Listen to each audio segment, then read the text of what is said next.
Prigojine reprend la parole. Et oui, c'est la première fois qu'on entend le son de sa voix depuis maintenant une semaine. C'est très inhabituel. Evgeny Prigojine s'exprime sur l'une de ses chaînes Telegram très suivies, 57 000 abonnés. Point important, il n'apparaît pas. C'est une bande-son, un audio de 41 secondes très exactement au total. Ce n'est pas un enregistrement vidéo. Comme si le patron de Wagner ne souhaitait donner absolument aucun indice sur l'endroit où il se trouve ou sur son apparence actuelle. Alors que dit-il ? Eh bien, vous allez l'entendre, son ton semble peu assuré, son débit est relativement lent. On est loin, très loin de l'aplomb qu'il affichait pendant que ses troupes marchaient vers Moscou. Disons-le tout de suite, le message de cet enregistrement laisse même un sentiment étrange. Première partie, il lance un appel à soutenir Wagner sans expliquer pourquoi. Сегодня нам как никогда нужна ваша поддержка. Спасибо вам за это. Ensuite, dans l'essentiel de son propos, il se contente, comme il y a une semaine, de revenir sur le sens de son coup de force avorté. Écoutez. Я хочу, чтобы вы понимали, наш марш справедливости был нацелен на борьбу с предателями и мобилизации нашего общества. И думаю, что многое из этого нам удалось. Et lorsqu'il évoque le futur de Wagner, c'est en des termes très flous. Il n'y a rien de précis et plus surprenant encore, il évoque un retour de Wagner dans les combats contre l'armée ukrainienne. В ближайшее время я уверен, что вы увидите наши следующие победы на фронте. Спасибо, ребята. Et c'est d'autant plus étrange, David, que ces hommes ont perdu le droit de combattre en Ukraine et d'utiliser des armes lourdes. Et dans le même temps, Wagner est peu à peu rayé de la carte en Russie. Oui, une image à elle seule résume cette disgrâce. La grande enseigne lumineuse Centre Wagner vient d'être retirée du toit du QG de Saint-Pétersbourg.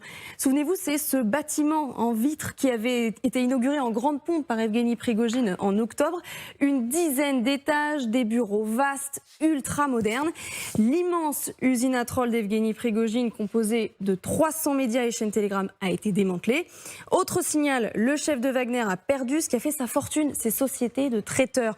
En une semaine, tous ses contrats avec l'armée, le ministère de la Défense et le Kremlin, des contrats très lucratifs, ont été annulés. Dans le même temps, dans le métro ou sur les panneaux d'affichage, partout en Russie, les publicités Wagner comme celle-ci et les annonces de recrutement sont arrachées les unes après les autres, remplacées, c'est ce que vous voyez ici, parfois par des annonces de l'armée régulière. Et les hommes de Wagner sont-ils arrivés en Biélorussie finalement ? Eh bien, c'est le grand point d'interrogation de cette affaire. 3 camps devaient les accueillir, notamment à Assipovichi. C'est ici, si vous le voyez sur la carte de la Biélorussie. Jusqu'à maintenant, aucun signal, aucune trace, aucune image, même des hommes sur ces camps. Mais il y a quelques instants, ces photos ont été publiées sur l'une des chaînes Telegram de Wagner. C'est ce qui est présenté comme ces fameux camps qui vont accueillir les hommes d'Evgeny Prigojine. On voit des tentes, on voit aussi des couchettes en bois très spartiates. D'après cette chaîne Telegram, les premiers hommes de Wagner seraient arrivés, mais on n'en a pas la confirmation visuelle, David, ce soir. Oui, on voit beaucoup de tentes, mais on ne voit pas grand monde dedans. Donc c'est toujours le point d'interrogation sur la réalité de ce transfert des troupes de Wagner en Biélorussie. Merci Fanny. Tout dernier point, parce que c'est un peu étonnant. Est-ce que c'est une coïncidence ou pas ? Au moment où Wagner semble démantelé, la réapparition d'un autre homme qu'on n'avait plus entendu depuis les événements, c'est-à-dire le ministre de la Défense Shoigu, le ministre de la Défense russe. Oui, comme si la désintégration de Wagner lui avait donné l'assurance pour reprendre la parole. Sergueï Shoigu s'exprimait devant des officiers de l'armée russe. Vous l'avez dit, c'est sa première déclaration depuis la marche de Wagner vers Moscou. Et c'est un Shoigu satisfait de ses troupes qui commente la fidélité de son armée. Июня déstabiliser обстановку в России. Эти планы провалились прежде всего потому, что личный состав вооруженных сил проявил верность присяге и воинскому долгу. Военнослужащие мужественно и самоотверженно продолжали решать возложенные на них задачи. Il aura fallu une semaine pour entendre le ministre de la Défense se féliciter de la loyauté. On ne peut pas dire que l'armée russe elle a été très très active pour contrer Wagner. Merci beaucoup Fanny. Mais voilà qu'une semaine après, au moment où Wagner a démantelé, là on voit le ministre russe. Ce qui nous occupe d'abord, Prigojine. Isabelle, est-ce que pour vous, c'est une preuve incontestable, grand 1, que Prigojine est en vie ? Grand 2 qu'il est toujours en mesure de communiquer, d'agir. C'est étrange ce message. Écoutez, les seuls qui se frottent les mains, ce sont les scénaristes de séries télévisées, parce qu'on est là dans un cas typique d'histoire russe extrêmement compliquée, avec derrière des services secrets qui se font des règlements de compte entre eux, sans doute des manipulations. Et pour nous qui regardons ces images, des zones d'ombre tellement importantes qu'aujourd'hui encore, 10 jours après les faits, on est incapable d'expliquer clairement ce qui s'est passé. Prigojine vivant et qui communique. Prigojine Ou vous vivant avez un doute? et qui communique, oui. Alors Wagner, visiblement, est en train d'être dissoute. Quand Prigojine dit vous allez voir notre retour et nos victoires sur le front. Sur le front. Oui, ben moi ce qui me vient à l'idée, c'est, et pourquoi pas, le front biélorusse. Et si il y a eu des négociations la semaine dernière entre Prigojine, quand il est arrivé en Russie, le lendemain et le surlendemain, il a traversé la frontière, il est allé à Saint-Pétersbourg, où il aurait, dit-on, rencontré Vladimir Poutine en personne.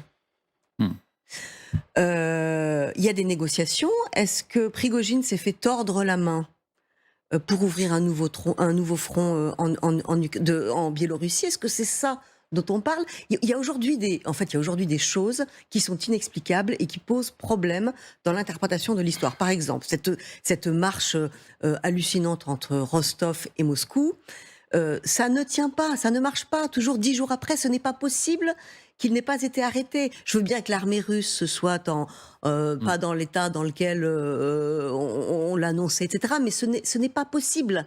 Il s'est passé quelque chose. Est-ce que c'est un piège? On n'en sait rien. Bon, point factuel. Est-ce que ce message audio de Prigojine vous semble apporter la preuve incontestable qu'il est toujours en vie et que ce message vient d'être enregistré alors qu'il ne dit rien des événements en cours sur le démantèlement de Wagner, alors qu'il ne dit rien peut-être des missions de Wagner en Afrique, alors qu'il part de rejoindre le front, alors qu'on sait que c'est une idée abandonnée par les Russes, visiblement, Général Trinquant? Non, alors je pense que les choses sont toujours en train de se dérouler et la négociation qui a eu lieu pour arrêter l'opération en question n'est pas au bout de la négociation. Le premier point sur les forces Wagner elles-mêmes et leur transfert vers la Biélorussie, je rappelle qu'il faut faire un tri. Il y a d'abord du matériel qui est rendu, qui ne va pas partir là-bas, qui va rester sur le front ukrainien. Deuxièmement, le tri entre ceux qui ont fait la fameuse marche pour la justice là, et ceux qui ne l'ont pas fait. Et ensuite, dans ceux qui ne l'ont pas fait, ceux qui ont décidé d'aller en Biélorussie et ceux qui décident de rentrer chez eux. Donc tout ça, ça prend un peu de temps.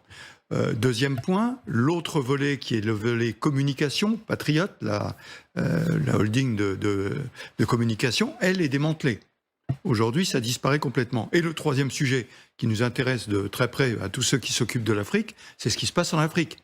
Je rappelle qu'en Afrique, il a des adjoints qui sont très capables de faire les trucs, qui sont des francophones, qui connaissent bien, qui sont capables de sans Prigojine, vous voulez dire. Sans Prigojine. Qui peuvent faire sans Prigojine. Et Lavrov a pris la précaution d'appeler tout de suite les gouvernements africains en disant on va rester, on va continuer. Donc est-ce qu'il y a un changement de bannière et un travail qui va continuer? Parce que ce travail est extrêmement utile pour la Russie. Parce que l'armée russe ne peut pas faire ça. Ça ne peut être qu'une société de type Wagner. Mais vous dites que c'est possible sans Prigojine. C'est possible sans Prigojine. Oui, parce qu'il y a le GRU, il y a les renseignements militaires parce qui, de toute façon, sont avec Wagner en Afrique depuis le début. C'est une franchise du GRU, en fait, Wagner.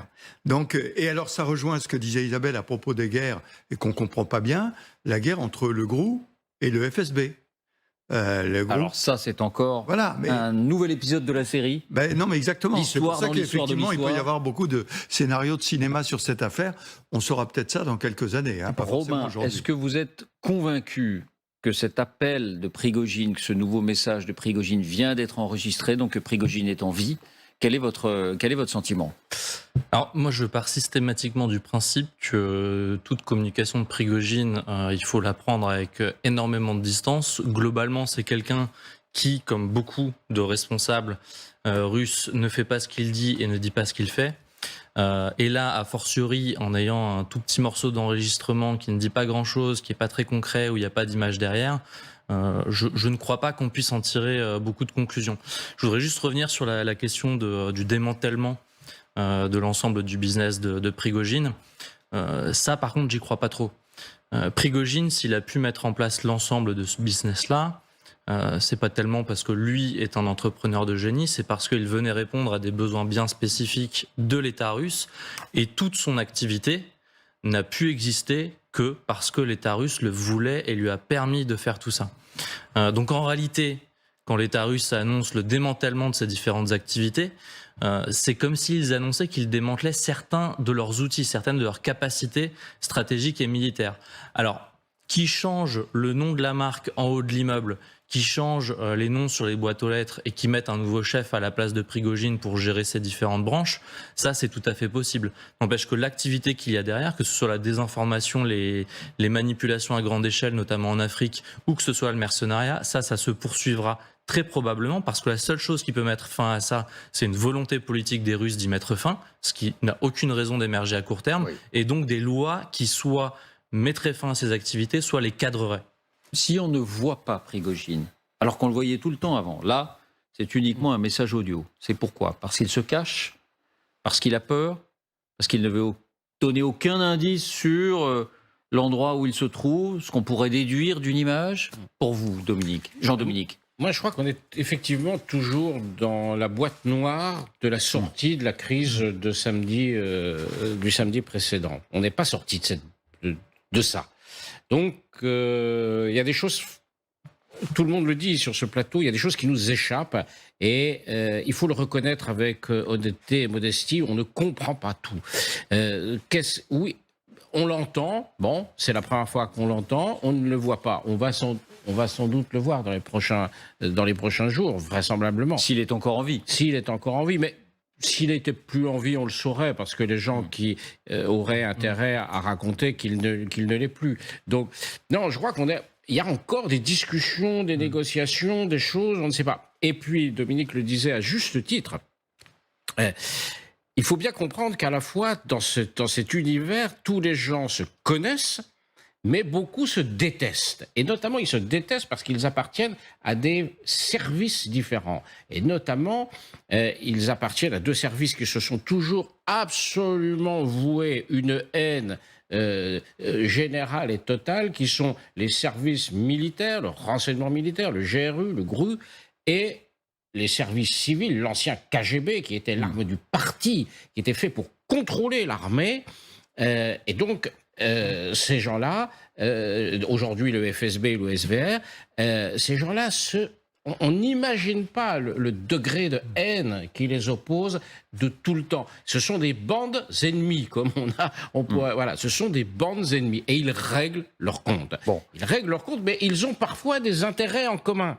Donc, on est dans un système compliqué où les groupes mafieux peuvent se partager les choses. Mais là, on est dans la boîte noire. Et franchement, on n'en sait pas plus que s'il se passait chez les yakuza japonais, comment ils règlent leurs comptes. Simplement sur Wagner, de cette Isabelle. boîte noire, quand même, on arrive à percevoir une chose, c'est qu'il y a quand même, au milieu de toutes ces différentes tendances, il y a quand même deux clans qui s'affrontent, et pas seulement parce qu'ils se détestent, mais parce qu'ils sont pas d'accord avec Vladimir Poutine, et qu'en fait le contrat qui avait été donné à tous ces gens par Vladimir Poutine, c'est-à-dire d'une part une prospérité économique, des contrats financiers énormes, etc., puis la restauration de la grande Russie éternelle, est en train de se fissurer, parce que les sanctions et le boycott systématique de l'Europe fait quand même se rétrécir les profits que les oligarques et les élites ne peuvent plus aller se faire bronzer sur la Côte d'Azur, si je caricature.